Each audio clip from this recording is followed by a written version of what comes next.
美味しいものがありゃどこまでも飯飯旅。Season 6今回のメッシュと be は札幌愛の里篠の界隈8選。それでは早速 Let's get it started 1. Pico Rich 愛の里の完全なる住宅街にございますオレンジ色の外壁が目印のピコリッチさん。本格イタリアンをカジュアルに楽しめる人気店です。この界隈では知る人ぞ知る地元に根付いたローカルで愛されるお店のようですぞ。ランチのパスタも気になったけど、今回はお天気がいいのでテイクアウトのベーグルサンドをチョイス。お店の裏にあるテラスも良さげだけど、公園でピクニック気分でいただくとしましょう。はい、お店の方おすすめのカプレーゼを。焼きたてのベーグルが想像以上に軽くてカリッカリ。生ハム、トマト、モッツァレラのイタリアンカラーの食材が最高のコンビネーション。ハービーとマイクが食べてそうなニューヨークスタイルの朝食って感じ。10分ほどで出来たてを車まで持ってきてくれるホスピタリティも嬉しい。これからの行楽シーズン、ドライブのお供にいいね。事前に電話注文しておくとスマートね。私のように。スマートフォンでね。2.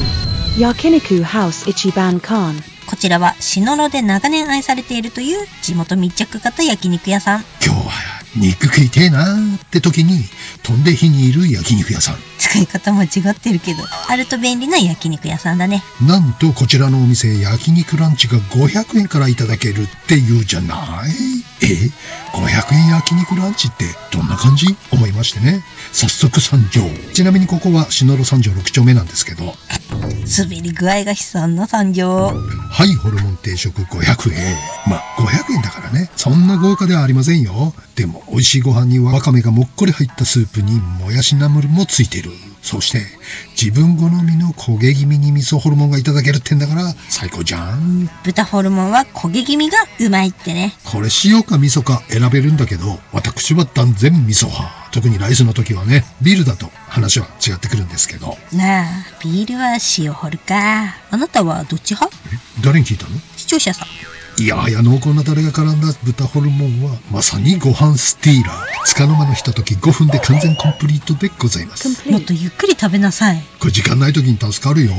回転寿司とどっこいどっこい使えるクイックランチアイテムだね。確かに。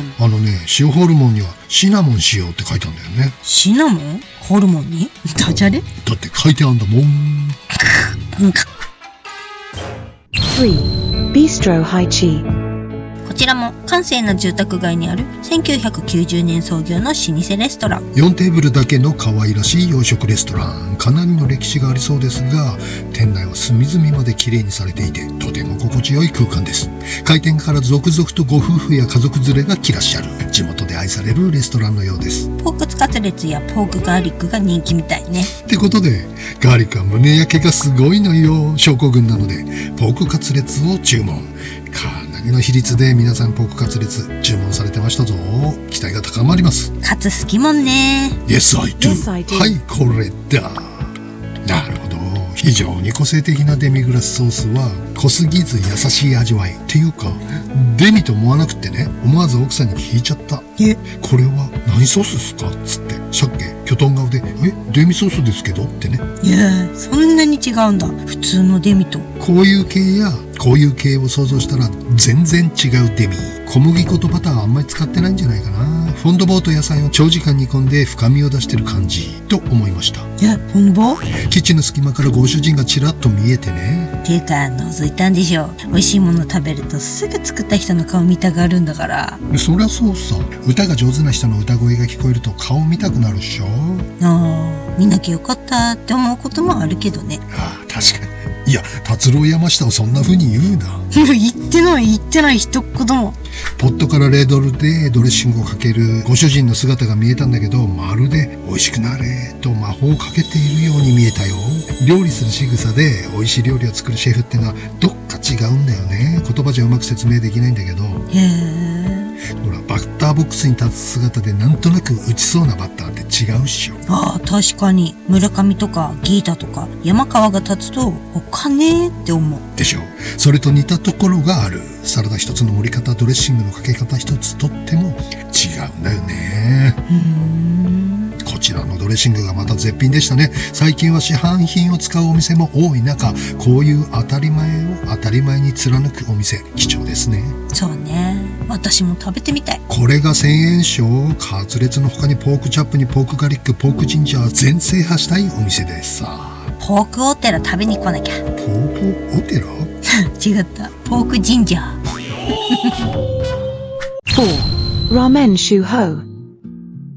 地元でははみ出すほどの巨大チャーシューが名物ってことらしいですよ。麺より肉が多いのではってくらいのトロチャーシューが人気らしいっす。そうなんですが、今回ここのチャーハンが好きすぎて30年間食べ続けてるっていうパイセンの熱烈なレビューを見つけましてね、我慢できずに便乗。そしてなんとこちらのラーメン屋さんレアでしたね。お父さんがホール、お母さんが調理という珍しいパターン。珍しい。でしょ。逆に期待を高めてくれますね。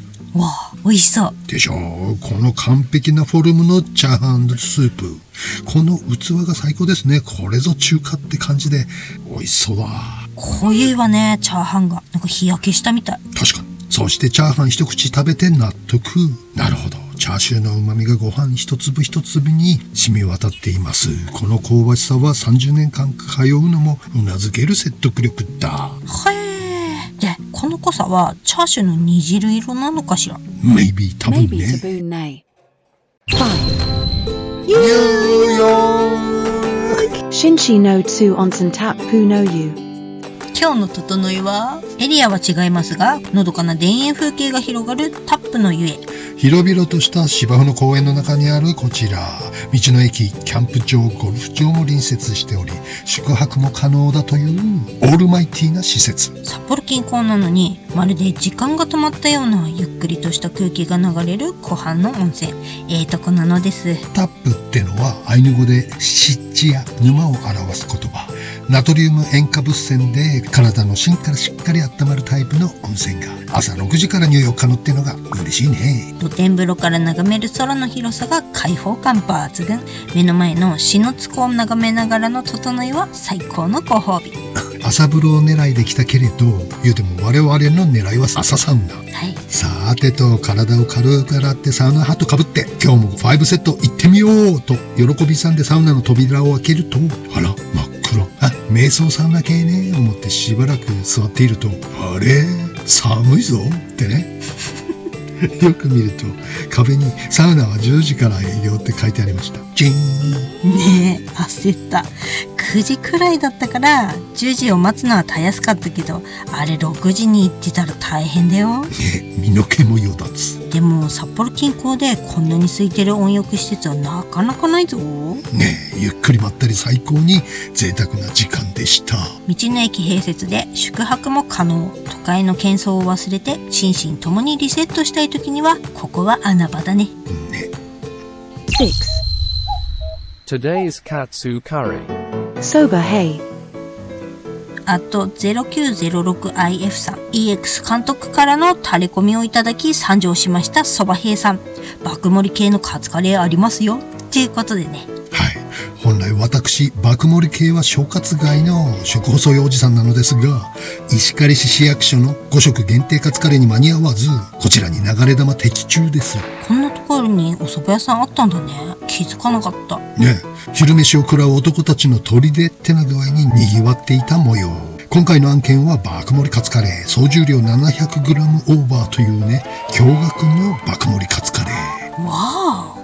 これやばいね。食べきれる気がしない。これはきついわね。じいさんが食う代物じゃないわ。でしょう。ってじいさん？じいさん自分で言ってんでしょうが。量はきつかったけど、蕎麦屋のカツカレーとは思えぬ気合の入ったカレーでね、美味しくてよかった思いました。よかった。この爆量系がドロッとしょっぱい味濃い系だったら死亡よね。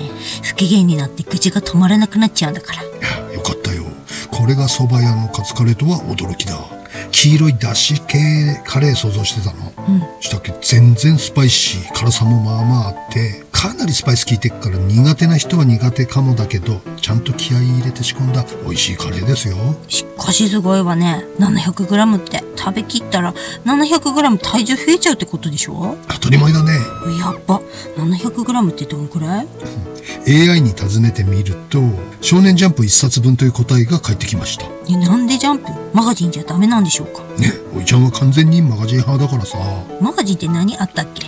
バリバリ伝説、はじめの一歩、明日のジョー、釣り吉三平に GTO。漫画読むっけ？稀に朝6時からの朝そばもあるでよ。7. Bakery Luce. 2017年にオープン。東原戸の住宅街にひっそりとあるこじんまりベーカリー。天然工房にこだわったパンが評判のお店。初回につき3個だけいただきました。予想外の美味しさにびっくりですね。特にふわっと感が秀逸の印象。ね、クロワッサンは表面パリッ、中もちもちのコントラストがいいわ。これは天然工房のなせる技なのかな？ナチュラルな生地の甘みが感じられて、噛めば噛むほどに幸せになります。セリフみたいね。確かに噛むと笑えてハッピーになっちゃうもんね。私たちはね。フォカッチャもふわふわもっちりで、久しぶりにこれこれと思える好きなタイプに出会いました。レモンのクグロフの爽やかな甘さも秀逸。品数は絞られているけれども、その分一つ一つの完成度が非常に高い。次はハード系もぜひいただきたいね。はい。 Raku Dokuro Takahashi. こちらは篠原の住宅街にある楽所高橋さん。楽所でいいのかな？楽所？楽所？土曜日限定のランチがすごすぎると話題のようなのでお邪魔することにしました。グルメ回転寿司が随分と高くなっちゃったんでね。それなら町の寿司屋さんの方が絶対いいんでないと思いまして。はい。どんなんかなーってことで、寿司ランチ9貫を頼んだはずなのに、なぜか目の前には11貫。私数も数えられなくなった？計算はもともと苦手だけど。いや、寿司数えるのに計算関係ないね。よね。3回数えたけどやっぱり11貫。はてなと顔に書いてお寿司を眺めておりますと、おかみさんが大将が間違えちゃっただけだから食べてという神対応。んすかと甘えさせていただきました。ありがとすぎる。ロッキーでどうですか？久々の回らないお寿司屋さんのお寿司は。やっぱ違うわね。ネタの切り方、シャリの大きさ、ツヤ、口に放り込んだ時の温かさというか、まろやかさというか、なんか全然違うのよね。だよね。しかも中トロ、イクラ、アワビにホタテまで入って1700円は破格。回転寿司の名店と比べてもこの満足度は圧倒的でした。茶碗蒸しにお味噌汁までついてこのネタの質。これからは回らないお寿司屋さんのランチこそが最強の賢い選択かもしれないわね。すごいよね。ちなみにこのネタを回転寿司屋さんで頼んだ場合はいくらになるのかっていうのをチャット GPT に計算してもらうと、トリトンさんで2500円、花丸さん2400、名古屋家庭さんで2250円、はま寿司さんだと1400円という結果でした。わあ、これは絶対お得じゃない？回らない寿司屋さんのこういうお得ランチいいんじゃない？きっとお好みで頼んだら高くって支払いに目が回るんでしょうけど。